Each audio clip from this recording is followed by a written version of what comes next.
আসসালামু আলাইকুম। Hello viewer, আশা করি আপনারা সবাই ভালো আছেন। একজন একটা প্রশ্ন করেছিলেন যে প্রকৃতি এবং মানুষ এর মধ্যে অ্যাকচুয়ালি রিলেশনটা কী? কেননা প্রকৃতি প্রায় সময় আমাদের উপর প্রতিশোধ পরায়ণ হয়ে থাকে। তো এটার ফিলোসফিক্যাল যুক্তিটা উনি জানতে চেয়েছেন, আর এটার ব্যাখ্যা করব। সঙ্গে আছে আমি প্রভাষক ইফতেখার আহমেদ রতন। তো ফার্স্ট অফ অল একটা বিষয় আপনাদের আমি ক্লিয়ার করে দিচ্ছি যে আমরা যেভাবে প্রকৃতিকে ট্রিট করি বা যেভাবে কনসিডার করি, প্রকৃতি কিন্তু সেভাবে আমাদেরকে বিবেচনাটা করে না। এইখানে কিন্তু আমাদের একটা মিসআন্ডারস্ট্যান্ডিং অলওয়েজ কাজ করে থাকে। আপনি মনে করে থাকেন যে প্রকৃতি যদি আমাদের প্রতি অলওয়েজ সহনশীল হতো, প্রকৃতি যদি আমাদের ফেভারে থাকতো, এই যে বিভিন্ন রকম ন্যাচারাল ডিজাস্টার এগুলো যদি না হতো, বা এই যে মানুষ যে নানান একটা প্রতিকূলতার মধ্য দিয়ে যাচ্ছে এগুলো যদি না হতো, অর্থাৎ আপনি সব কিছুকে একটা রেডিমেড অবস্থায় আপনি আপনার অনুকূলে চাচ্ছেন। এটা স্বাভাবিক যে আমরা আমাদের জাজমেন্ট থেকেই সব কিছু বিবেচনা করি এবং আমরা এটা চিন্তা করি যে সব কিছু যদি আমাদের মনের মতো হতো তাহলে কিন্তু এটা গোছানো হতো। আর যখনই দেখি যে কোনো কিছু প্রকৃতির যে কার্যকলাপ বা প্রকৃতির যে অ্যাক্টিভিটিসগুলো অনেক সময় দেখা যায় আমাদের মতের বা আমাদের কি বলবো আমাদের ইচ্ছার বাইরে চলে যাচ্ছে, তখন এই প্রকৃতির কাজগুলোকে আমাদের কাছে অনেকটা আক্রমণাত্মক বা দেখা যায় অনেকটা ক্রিটিক্যাল বা কঠিন বলে মনে হয়ে থাকে। তো এখন এটা আমি একটু ব্যাখ্যা করব যে অ্যাকচুয়ালি এটার রিয়েল সলিউশনটা কী। আপনারা জানেন যে প্রকৃতি নিয়ে কিন্তু প্রকৃতি তার কাজটা সে নিজের মতো করে থাকে।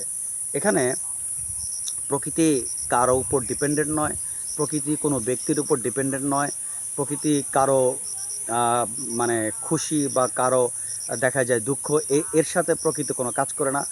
প্রকৃতি কোনো পার্সনের উপরে কাজ করে থাকে না, প্রকৃতি তার নিজের মতো কাজ করে থাকে। আপনারা জানেন যে এই পৃথিবীর শুরু থেকে এই পর্যন্ত এই পৃথিবীতে শত শতবার বহুবার ন্যাচারাল ডিজাস্টার হয়েছে।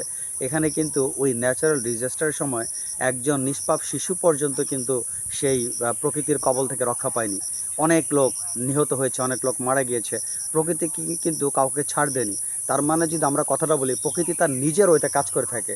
এক্ষেত্রে প্রকৃতি কিন্তু ভালো মন্দ, সাধু সন্ন্যাস, পাপী কাউকে চিনে না।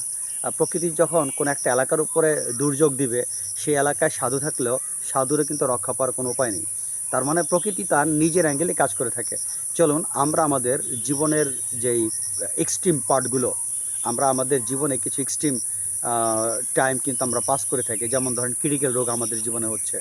তো ক্রিটিক্যাল রোগ হচ্ছে, এটা প্রকৃতি কিন্তু কোনো সাধু সন্ন্যাসী বা কোনো পাপী আলাদা কাউকে ক্লাসিফাই করছে না, প্রকৃতি কাজ করেই যাচ্ছে। প্রকৃতি প্রকৃতির যেই সিস্টেমটা, এই সিস্টেমটা প্রকৃতি কোনো পার্সনকে কিন্তু আলাদা করে দেখছে না, সে সবার উপর কাজ করছে, যার যার উপর মন চায় তার উপর কাজ করছে। আপনি দেখছেন যে একজন ব্যক্তি আজীবনই ভালো ছিলেন, সৎলোক ছিলেন, দেখা যায় তারও একটা ক্রিটিক্যাল রোগ হচ্ছে। অন দ্য আদার হ্যান্ড একজন পাপী, দেখা যায় সে জীবনে কোনো ভালো কাজ করেনি অথচ তার জীবনটা কমফোর্টেবল ছিল, বা তার জীবনে কোনো প্রবলেম হয়নি, অথচ একজন ভালো মানুষ তার জীবনের প্রবলেম হয়েছে। এগুলোর কিন্তু সলিউশনটা নাই, এগুলোর কিন্তু অ্যাকচুয়াল কিন্তু ব্যাখ্যা নাই। There is no perfect explanation against those critical problem. এখন বিষয় হচ্ছে কি, প্রশ্ন হচ্ছে আমাদের যে কেন প্রকৃতি এই ধরনের কাজ করে থাকে, প্রকৃতির লাভটা কোথায়, প্রকৃতি কেন এই ভালো লোকদের প্রতি সহনশীল হয় না, ভালো লোকদেরকে প্রকৃতি কেন সাপোর্ট দিচ্ছে না, শুধু প্রকৃতি দেখা যায় সে ক্রুয়েল হয়ে যাচ্ছে। এইটা আপনি কখনো প্রপার ব্যাখ্যা আপনি পাবেন না। এর কারণটা কি দেখেন, আমি আগে কথাটা বলেছি যে ব্যাখ্যাটা কিন্তু আমরা আমাদের পার্ট থেকে করে থাকি। তো আমাদের পার্ট থেকে ব্যাখ্যাটা যে আমাদের কাছে পারফেক্ট, কিন্তু প্রকৃতির কাছে সেটা পারফেক্ট নয়। আচ্ছা, প্রকৃতি বলতে আসলে কি বোঝাচ্ছে এটা একটু আসা যাক। প্রকৃতি বলতে আপনি কি গাছপালাকে বোঝাচ্ছেন? প্রকৃতি বলতে কি আপনার চোখের সামনে ভেসে ওঠে যে বিশাল একটা জঙ্গল, বিশাল একটা বন, পাহাড়, পর্বত, এগুলো না। এগুলোকে আসলে আপনার এগুলো প্রকৃতির ছায়া মাত্র, রিয়েল প্রকৃতি কিন্তু সৃষ্টিকর্তা। অর্থাৎ এগুলোকে আপনি রিয়েলি কোনো এজেন্ট, এগুলোকে আপনি কখনো সাবজেক্ট হিসেবে কাউন্ট করতে পারেন না, কারণ এদের কোনো কিছু করার ক্ষমতা নেই। এই যে প্রকৃতি বলতে আমরা আমাদের চোখের সামনে ভেসে ওঠে বন, জঙ্গল, গাছপালা, এইগুলো তো কোনো কিছু করার ক্ষমতা নেই। এইগুলো একটা অর্ডারে চলে, সেই অর্ডার হচ্ছে সৃষ্টিকর্তা। তাহলে কিন্তু আমরা শেষ বেশ আসছি, আমাদের কিন্তু এই কথাটা আসতে হচ্ছে যে সৃষ্টিকর্তা কেন ক্রুয়েল হয়ে যায় অনেকের প্রতি, কেন তিনি নিষ্পাপ ব্যক্তির প্রতিও ক্রুয়েল হয়ে যান। বিষয়টা কিন্তু এরকম। কেন মানুষের জীবনে এত প্রবলেম আসে, কেন মানুষ এত দুঃখ কষ্ট করে, সে তো জীবনে কোনো অন্যায় করেনি, তাহলে আল্লাহ তাকে ছাড় দিচ্ছেন না কেন, এই হচ্ছে বিষয়টা।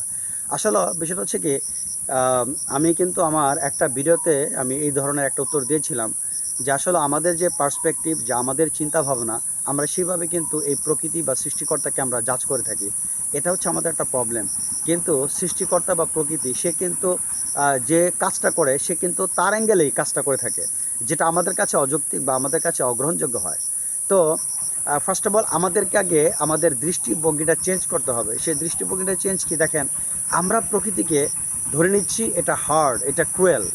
এই ধরনের মেন্টালিটি আমাদের চেঞ্জ করতে হবে। আমাদের ধরে নিতে হবে প্রকৃতি কাজ করে যাবে, প্রকৃতির কাজকে আমাদের হাস্যবোধনে আমাদেরকে মানসিকভাবে প্রিপেয়ার থাকতে হবে যে প্রকৃতি আমাদের উপর কাজ করবে, আমরা সেটাকে অ্যাকসেপ্ট করব এবং সেটাকে আমরা আনন্দের সাথে অ্যাকসেপ্ট করব, তাতে আমাদের কল্যাণ নিহিত। এটা আমাদের ধরে নিতে হবে। আপনি কি প্রকৃতির বিরুদ্ধে যে বাঁচতে পারবেন? সারা পৃথিবীর মানুষ যদি প্রকৃতির বিরুদ্ধে সংগ্রাম করে, বিদ্রোহ করে, কোনো কাজ হবে বলেন? কখনো কোনো কাজ হবে না। তো মহান আল্লাহ তাআলা বা প্রকৃতি, আমরা যেটাই বলি, এই যে কার্যকলাপ, এটাকে আমাদের মেনে নিতে হবে। এখন আপনি বলতে পারেন তাহলে তো আমরা দেখা যায় একটা মানে অযৌক্তিকভাবে এই মহান আল্লাহ তাআলার কার্যকলাপকে মেনে নিচ্ছি। না, অযৌক্তিকভাবে মেনে নিচ্ছেন না, আপনি মেনে নিচ্ছেন। সেই মেনে নেওয়ার পক্ষে আপনার যুক্তি না থাকলেও কিন্তু আপনার মেনে নেওয়াটা সঠিক। ফর এক্সাম্পল, একটা শিশু তার পড়াশোনা করতে হবে, পড়াশোনাটা তার কাছে ভালো লাগে না, কিন্তু এটা ওয়ার্ডার, তার প্যারেন্টসের ওয়ার্ডার, যদি সে পড়াশোনা না করে তাকে শাস্তি পেতে হবে। এখন সে যদি এই ব্যাখ্যাটা সে জানে না যে পড়াশোনা করলে তার একটা পজিটিভ ফিডব্যাক আছে, সেটা জানে না, বাট সে যদি বাউন্ড হয় তাকে পড়াশোনা করতে হবে, তাহলে কিন্তু নিশ্চিত তার একটা ব্রাইট ফিউচার হবে। বিষয়টা ঠিক সেম। আমরা এইটার ব্যাখ্যা জানি না যে কেন প্রকৃতি আমাদের উপর ক্রুয়েল। আমরা তো ভালোই আছি, আমরা তো মহান আল্লাহ তাআলার ইবাদত করছি, সবই ঠিক আছে, তারপর তিনি আমাদের প্রতি মাঝে মধ্যে প্রচণ্ড ক্রুয়েল হয়ে যান, যুক্তি পাচ্ছি না। এগুলো মেনে নিতে হবে। আচ্ছা, এখন প্রশ্ন হচ্ছে কেন মেনে নিতে হবে? মেনে নেওয়াটা কিন্তু আপনার কাজ, মেনে নেওয়াটা কিন্তু আপনার কাজ। আর এই মেনে নেওয়ার যে প্রশিক্ষণ, কিভাবে আপনি মেনে নেবেন বা কেন মেনে নেবেন, এটার লাভটা কী, সে প্রশিক্ষণটা কিন্তু বিভিন্ন ধর্ম তাদের অনুসারীদেরকে শিক্ষা দিয়ে থাকে। যে যে ধর্মের আছি, ওই ধর্মের যে ধর্মীয় গ্রন্থ, তারা কিন্তু আমাদেরকে সিস্টেমটা শিখায় যে প্রকৃতি আমাদের প্রতি ক্রুয়েল হয়ে যায়, প্রকৃতি আমাদের প্রতি অনেক সময়, মানে আমাদের ভাষায় যদি বলি অত্যাচারী হয়, আমাদের ভাষায় যদি বলি প্রকৃতি আমাদের প্রতি অবিবেচক হয়। ধরে নিলাম আমাদের এই জ্ঞানের স্বল্পতার কারণে আমরা এই ধরনের ল্যাঙ্গুয়েজগুলো ইউজ করি, ধরে নিলাম, ঠিক আছে আমাদের কথাটা, বাট আমাদেরকে মেনে নিতে হবে। এই মেনে নেওয়ার মধ্যে আমাদের কল্যাণ নিহিত। এখন এই যে মেনে নিচ্ছেন, এই মেনে নেওয়াটাই আপনার লাভ। কেন লাভ একটু পরে বলছি। এখন এই যে মেনে যে নেবেন, এই মানসিক প্রস্তুতি কিন্তু আপনাকে শিখতে হবে। এটা মহান আল্লাহ তাআলা দয়া করেই তিনি মানুষকে শিক্ষাটা দিয়েছেন। এই জন্য আমরা বিভিন্ন ধর্মীয় গ্রন্থে এই ধরনের একটা ফান্ডামেন্টাল শিক্ষা পাই যে যে কোনো মুহূর্তে, যে কোনো অবস্থায়, আমরা যেই অবস্থায় থাকি না কেন, আমাদেরকে সেটা মেনে নিতে হবে। প্রকৃতির যেই ন্যাচারাল ডিজাস্টার হোক বা আমাদের শরীরে অসুখ হচ্ছে, এই নানান ধরনের যে প্রবলেম হচ্ছে, সেটা আমাদেরকে মেনে নিতে হবে। কারণ এখানে আমাদের কোনো হাত নেই। আমরা কি বন্যা, আমরা কি প্রাকৃতিক দুর্যোগ থামাতে পারবো? আমাদের দেহে অনেক সময় ক্রিটিক্যাল রোগ হয়, আমাদের কিন্তু সেই রোগ দেখা যায় এটা যে আসবে, এটা আসা বন্ধ করার কোনো সিস্টেম নেই, এটা আসবে না, এমন কোনো ওয়ে নেই যে আপনি অ্যাপ্লাই করতে পারেন আসবে না। পৃথিবীতে অনেক মানে মাল্টি বিলিয়নার লোক ছিলেন যারা টু মাচ কনসাস ছিলেন যে তাদের যেন দেহে রোগ না হয়, তারা তো বিভিন্ন রোগ থেকে রক্ষা পাননি। রোগ তাদের জীবনে আসছে এবং অনেকে রোগের শিকার হয়ে মৃত্যুবরণ করেছেন। রোগ আসছে, এটা ঠেকানোর কোনো উপায় নেই, এটা প্রকৃতির বিধান, যাকে মঞ্চে প্রকৃতি দিবে। এখন বিষয়টা হচ্ছে এইটাকে আমাদের অ্যাকসেপ্ট করতে হবে একটা পজিটিভ মেন্টালিটি নিয়ে। এই পজিটিভ মেন্টালিটি কীভাবে হতে পারে বাট কেন বা পজিটিভ মেন্টালিটি হবে, আপনি কেন বা সেটাকে হাস্যবন্ধনে গ্রহণ করবেন, আর কীভাবে বা সেটাকে হাস্যবন্ধনে গ্রহণ করতে হবে, এই টোটাল শিক্ষাটা দিয়ে থাকে ধর্মীয় গ্রন্থ। ধর্মীয় গ্রন্থের এই শিক্ষা দেওয়াটা ধর্মীয় গ্রন্থের একটা দায়িত্ব। এই কথাটাই আমি আগের ভিডিওতে বলেছিলাম, এটা মহান আল্লাহ তাআলারই দায়িত্ব চলে আসে। আল্লাহ পাকের প্রতি দায়িত্ব শব্দটি ব্যবহার করে এটা একটা অন্যায় এবং এটা একটা শ্রুতি কটু কথা, আল্লাহ মাফ করুন। আমি জাস্ট আপনাদের বোঝানোর জন্য কথাটা বলছি। যেহেতু তিনি আমাদের পৃথিবীতে পাঠিয়েছেন, সো আমাদের সিস্টেমটা, আমাদের কিভাবে চলতে হবে, এই যে একটা ল, প্রাকৃতিক ল, এটা কিন্তু প্রাকৃতিক আইন বলে। এই প্রাকৃতিক আইন কিন্তু আমরা ধর্মীয় গ্রন্থে পেয়ে থাকি, এটা কিন্তু মানুষের রচিত কোনো আইন নয়। এই আইনটা আমাদেরকে মহান আল্লাহ তাআলা দয়া করে এই ধর্মীয় গ্রন্থে তিনি আমাদের জানার সুযোগ দিয়েছেন। অ্যাজ এ রেজাল্ট আমরা তখন আমাদের মেন্টালিটিকে আমরা চেঞ্জ করতে পারবো এবং আমরা তখন বুঝতে পারবো যে কেন প্রকৃতির অর্ডারটা আমাদের সহজে মেনে নিতে হবে। এবং এতে লাভটা কী, এতে ফায়দাটা কী, এতে পজিটিভ ফিডব্যাকটা কী আছে, আমরা তখন জানতে পারবো। এই ধর্মীয় গ্রন্থে কিন্তু আমাদের এই মেন্টালিটি, এই টোটাল ধর্মীয় গ্রন্থের কাজই হচ্ছে এটা, যে প্রকৃতি কাজ করে যাবে আর তুমি সেটাকে পজিটিভলি গ্রহণ করে নিবে। এখন তুমি যদি বিদ্রোহ কর, কাজ হবে না, তোমার উপর সমস্যা আসবেই। বিদ্রোহ ঘোষণা করলেও কাজ হবে না। তাহলে তুমি কিভাবে এটাকে অ্যাকসেপ্ট করতে পারো, কোন প্রসিডিউরে তুমি সেটাকে সহাস্যপ্রদান অ্যাকসেপ্ট করতে পারো, এই সিস্টেমটাই আমাদের ধর্মীয় গ্রন্থে শিক্ষা দিয়ে থাকে। এবং ধর্মীয় গ্রন্থের শিক্ষাটাই আমাদের বুঝে নিতে হবে, মানতে হবে, প্রয়োগ করতে হবে। তখনই এই প্রকৃতির যে বিভিন্ন বালা মুসিবত, সেটা ইন্ডিভিজুয়ালি হতে পারে, আমার ব্যক্তির উপর একটা রোগ হতে পারে, সেটা কিন্তু প্রকৃতির লীলা। সমষ্টিগতভাবে হতে পারে, একটা এলাকায় আমরা ধরেন 5 লক্ষ লোক বসবাস করি, সেখানে একটা ঝড় হলো, অনেক লোক মারা গেল, এটা সমষ্টিগত হতে পারে। সো আমি কথাটা বলছি, ইন্ডিভিজুয়ালি হোক, সেটা কোনো পার্সনের উপরে হোক বা সেটা সমষ্টিগত হোক, সবাইকে আমাদের এই মেন্টালিটি থাকতে হবে। প্রকৃতির বিচার, প্রকৃতির লীলা, প্রকৃতির খেলাকে আমাদের পজিটিভলিভাবে অ্যাকসেপ্ট করতে হবে। ধর্মীয় গ্রন্থ সেটাই শিক্ষা দেয়। এখন যে বিষয়টা আমি একটু থেমে গেছিলাম, যে এটার অ্যাকচুয়ালি এই যে প্রকৃতি থেকে যে আমরা, এই প্রকৃতি আমাদেরকে যে বিভিন্ন রকম সমস্যার মধ্যে দিয়ে নিয়ে যায়, এটা শিখলে আসলে এটা সহস্যবোধনে যদি গ্রহণ করি, তার লাভটা কি, একটু আমি কথাটা সংক্ষেপে বলবো।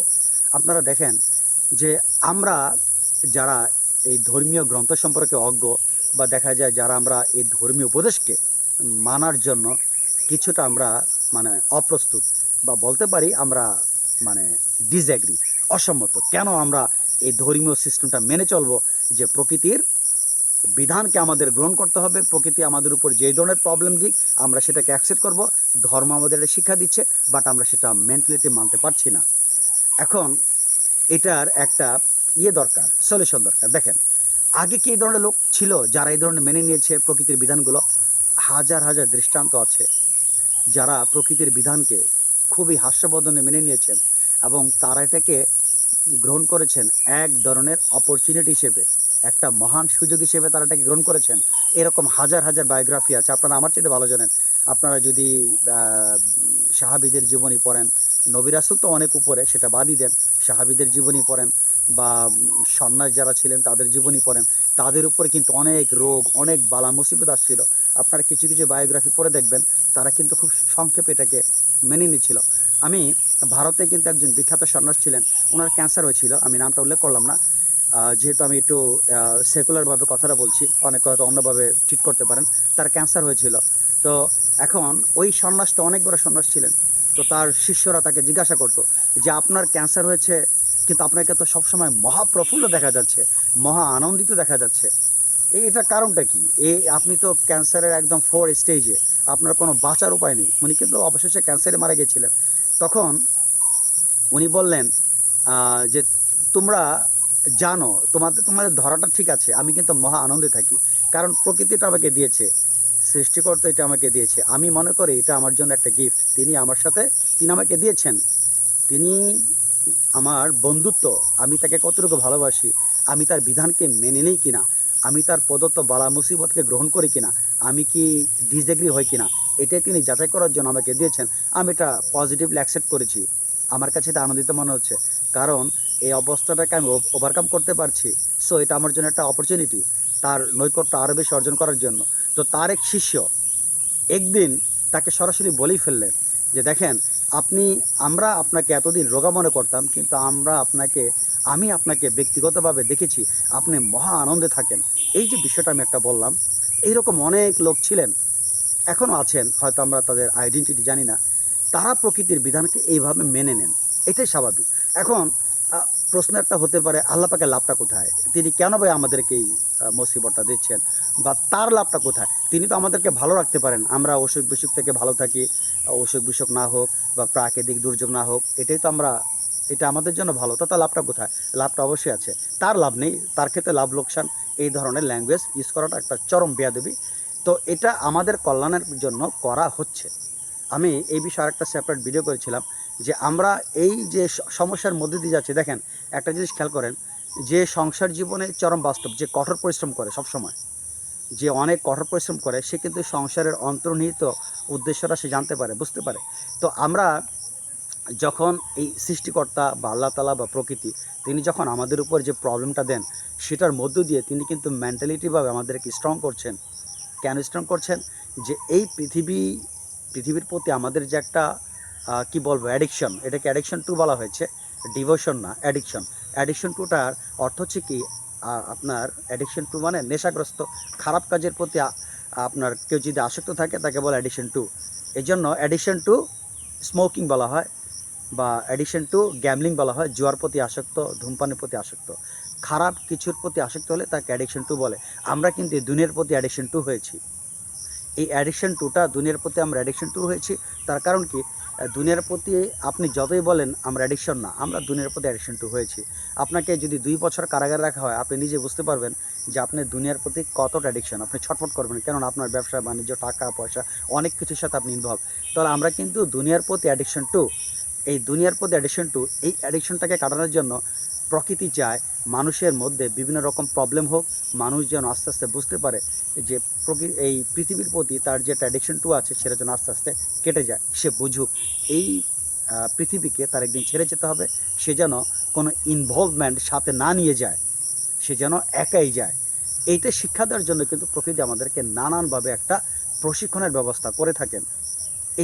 এটা হচ্ছে এই প্রকৃতির এই যে বিভিন্ন রকম প্রবলেমগুলো আমি যতক্ষণ বললাম, এই প্রবলেমগুলোর মূল লক্ষ্য কিন্তু এটাই, যে মানুষ যেন শিক্ষা লাভ করে যে আসলে আমি তৈরি আছি, যে কোনো প্রবলেম হোক আমি তৈরি আছি, আমি প্রকৃতির প্রতি অ্যাডিকশন না।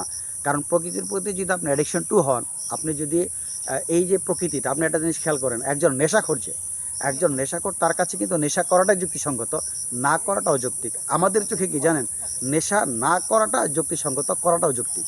এখন ওই ব্যক্তির কাছে নেশা করাটা যুক্তিসঙ্গত, আমাদের কাছে না করাটা যুক্তিসঙ্গত। এখন আমরা চাই ওই লোকটা ভালো হোক, তাহলে ওই লোকটা ভালো আমরা কীভাবে করতে পারবো? তাকে আস্তে আস্তে নেশা থেকে সরিয়ে নিয়ে আসতে হবে, যে সে বুঝুক এটা তার নেশা, এটা তার জন্য ক্ষতিকারক। আস্তে আস্তে তাকে আমরা সরিয়ে আনার জন্য চেষ্টা করব।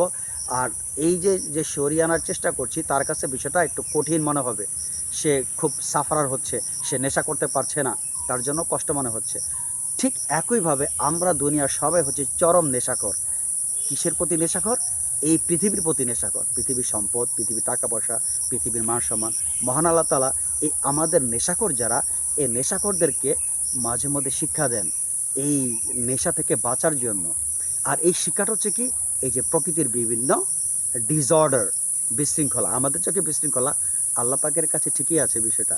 কারণ আমরা এগুলোর প্রতি মাদকের মতো আসক্ত, সম্মান, টাকা পয়সা, ধন দৌলত, ভোগ বিলাস, এগুলো। মহান আল্লাহ তাআলা চান তার বান্দা এখান থেকে আস্তে আস্তে আস্তে আস্তে কেটে পড়ুক। তখন তিনি মানুষের মধ্যে বিভিন্ন সমস্যা দেন, যাতে সে বুঝতে পারে এই অ্যাডিকশনটা তার ভুল ছিল। এই হচ্ছে বিষয়টা। তো আমরা এটা রহস্যটা বুঝতে পারি না। ধর্ম আমাদেরকে এই শিক্ষাই দেয় যে প্রকৃতির যেই বিধানই আসুক তুমি মেনে নাও। মেনে নিলে এই যে প্রকৃতির প্রতি তুমি যে অ্যাডিকশন হয়েছে, তুমি একটা নেশাখোর, চরম নেশাখোর। এই নেশাখোর, তুমি এই নেশা বাদ দিয়ে দাও। মৃত্যুর আগে তোমার এই নেশাটা বাদ দিতে হবে, তা না হলে মৃত্যুর পরে তোমার জন্য সিভিয়ার পানিশমেন্ট আছে। এটা হচ্ছে মূল বিষয়। তো একজন নেশাখোর, আমরা যেমন একজন নেশাখোরকে চিকিৎসা করাই, আস্তে আস্তে তাকে নেশা থেকে সরিয়ে নিয়ে আসি, সে একটা সুস্থ জীবনযাপন করে। আমরা পৃথিবীর সবাই নেশাখোর, এই প্রকৃতির প্রতি আমরা চরম নেশাখোর। প্রকৃতি নয়, পৃথিবীর প্রতি আমরা চরম নেশাখোর। আমরা আমাদের সংসারের প্রতি চরম নেশাখোর। মহান আল্লাহ তাআলা আমাদেরকে বিভিন্ন বালা মুসিবত দিয়ে, ইন্ডিভিজুয়াল প্রবলেম অথবা কমিউনিটি প্রবলেম, এই ধরনের প্রবলেম দিয়ে দিয়ে আমাদেরকে আস্তে আস্তে আস্তে আস্তে এডিকশন থেকে সরিয়ে নিয়ে আসছেন। মানুষ যেন বুঝে না, এই মিথ্যা যে মায়াজাল, এই মিথ্যা মায়াটা, এটা আসলে ধোঁকা, এবং এখান থেকে আমাদের অ্যাজ সুন অ্যাজ পসিবল বাঁচা জরুরি। এই জন্য প্রকৃতির বিধানকে আমাদের মেনে নিতে হবে, এতে আমাদেরই মঙ্গল। এই পৃথিবীর প্রতি যে আমাদের নেশা আছে, আস্তে আস্তে এটা কেটে যাবে, আমরা মানসিকভাবে সুস্থ হতে পারবো। অলি আল্লাহ বা সন্ন্যাস যারা, তারা কেউ নেশা করছিলেন না, বিধায় আমি যে সন্ন্যাসীর কথা বললাম, তিনিও জানতেন, তিনিও নেশা করছিলেন না প্রকৃতির প্রতি, পৃথিবীর প্রতি। তো তাকেও কিন্তু মহান আল্লাহ তাআলা পরীক্ষা করার জন্য যে তার মধ্যে নেশা আছে কি না, তাকে ক্যান্সার দিয়েছিলেন, তিনি ক্যান্সারে মারা গিয়েছিলেন, কিন্তু তার মধ্যে কোনো নেশা পাওয়া যায়নি, তিনি সহস্রবোধে মৃত্যুবরণ করেছিলেন। এবং এই বিষয়টা তার শিষ্য যারা, তারা অন্তরের অন্তঃস্থল থেকে রিয়েলাইজ করতে পেরেছিল যে তাদের গুরু আসলে সঠিক ছিলেন, এবং তিনি স্রষ্টার নির্দেশকে সহজে মেনে নিয়েছিলেন। তারাও কিন্তু, তার শিষ্যরা কিন্তু জগৎ বিখ্যাত খুব নামি দামি সন্ন্যাসী ছিলেন। যাই হোক, ভিডিওটি লম্বা হয়ে গেলে সরি, সবাই ভালো থাকেন। আজ এ পর্যন্ত, আল্লাহ হাফেজ।